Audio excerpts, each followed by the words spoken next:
Hi guys, welcome to my YouTube channel. Today I'm here in Battersea power station. Behind me they have this ice rink and this lovely Christmas tree. As it's December, Christmas is coming. I thought it would be a nice time to do a Christmassy themed painting. Luckily I live very close to this ice rink, so I've just walked here from my house, and I think this is a really beautiful ice rink to paint. Remember to please subscribe to my channel, and let's get into this painting. So on my palette I've got titanium white, lemon yellow, yellow ochre, cadmium red, alizarin crimson, raw umber, permanent green, and cerulean blue and ultramarine blue. I'm painting on a 40 by 25 centimeter panel that I've toned to a neutral grey, and I'm starting by sketching in the main shapes of the composition using raw umber paint. As it's a winter day and the sun is low in the sky and the days are short, so it's about 3 o'clock at the moment, so it's going to get dark quite quickly. So here I'm painting in the sky, as I really like the formation of the clouds and also the golden orange of the sun breaking through in some areas closer to the horizon. So I'm painting this in first, and I can also use the lightness of the sky as a reference for other values throughout the painting.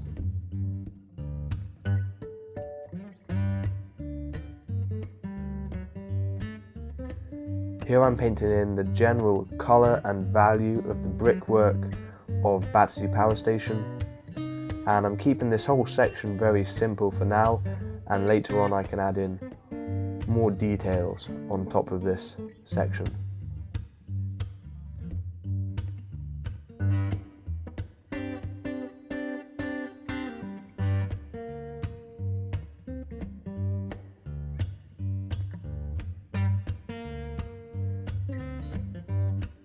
So on the Christmas tree they've got these big box presents, and I'm just sketching in the shape of these and then leaving these as a silhouette for now. That way I can paint the dark green of the tree around these.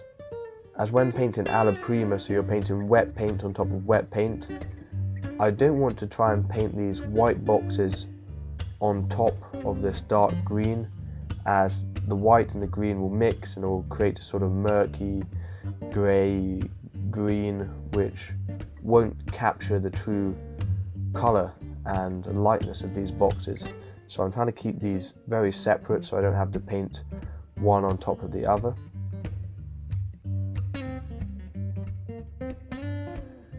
So here I'm massing in the ice in the foreground of the painting, and it isn't pure white, it has a slightly bluish purpley tone to it. And also I'm not using pure white because I don't want it to be the lightest that I can go with the paint. I want the very lightest sections of the painting to be the actual lights in the background. So I'm avoiding making anything as light as these.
To paint this orange light, I use my palette knife to apply the paint very cleanly and thickly onto the panel.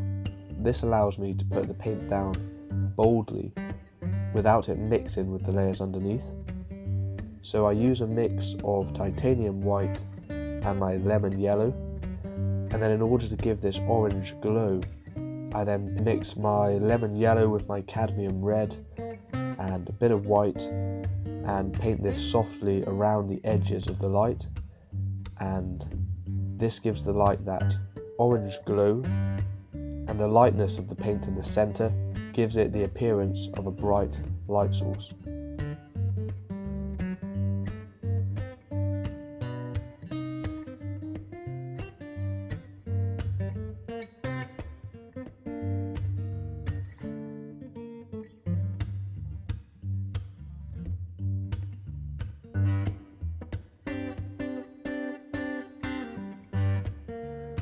I'm now painting the Christmas lights which wrap around the tree.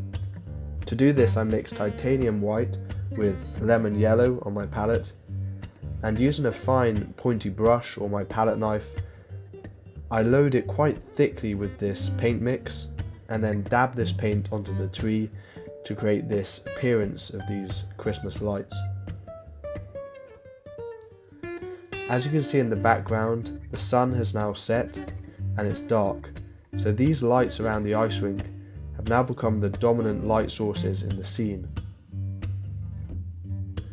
And as a result, the colours of these lights that are being reflected into the ice can be seen much clearer, and the shadows have also become darker.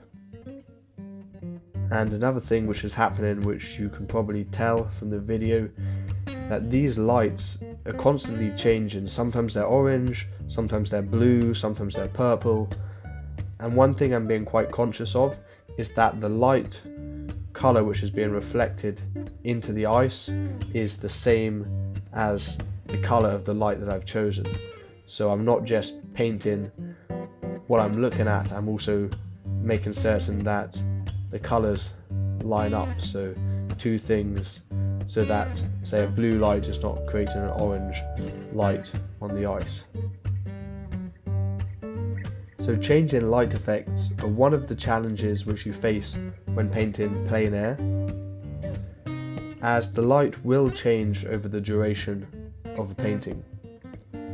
However, one of the nice things about painting from life is you can pick and choose which light effects to paint into the scene, and the painting can in effect be a series of moments captured in one frame.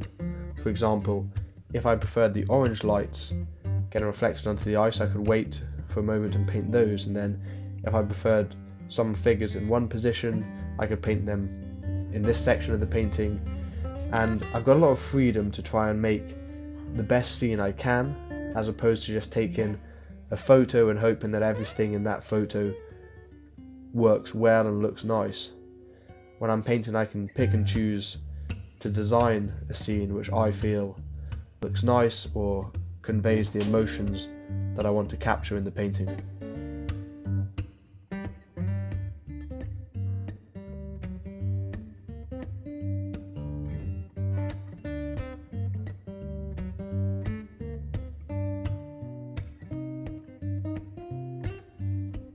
So I waited until I'd pretty much finished the background entirely before I start to paint these figures ice skating into the scene, as I knew if I started painting the figures I'd probably get so fixed on this that I wouldn't paint the background accurately, whereas now I've painted the background in, it's up to me how many figures I paint and how much detail I want to add to these figures. So one observation I've made when watching these people ice skating is quite a lot of people are using these penguins, these sort of Pingu style penguins, to stabilise themselves as they skate around, and a lot of people probably should be using them because some people have fallen over quite badly, but a lot of people are using these penguins and I think they look quite cute. So here I'm just painting a young girl holding onto one of these penguins and skating around the tree.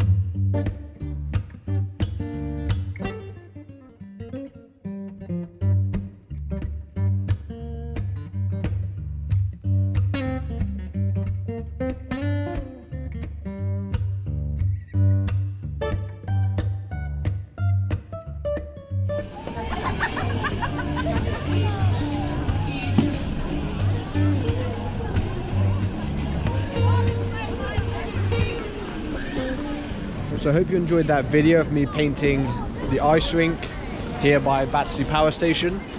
If you did, please give it a thumbs up and do subscribe to my channel. It's really, really cold. My fingers are quite numb, so I'm gonna go home now. And thanks for watching, and I'll see you in the next video.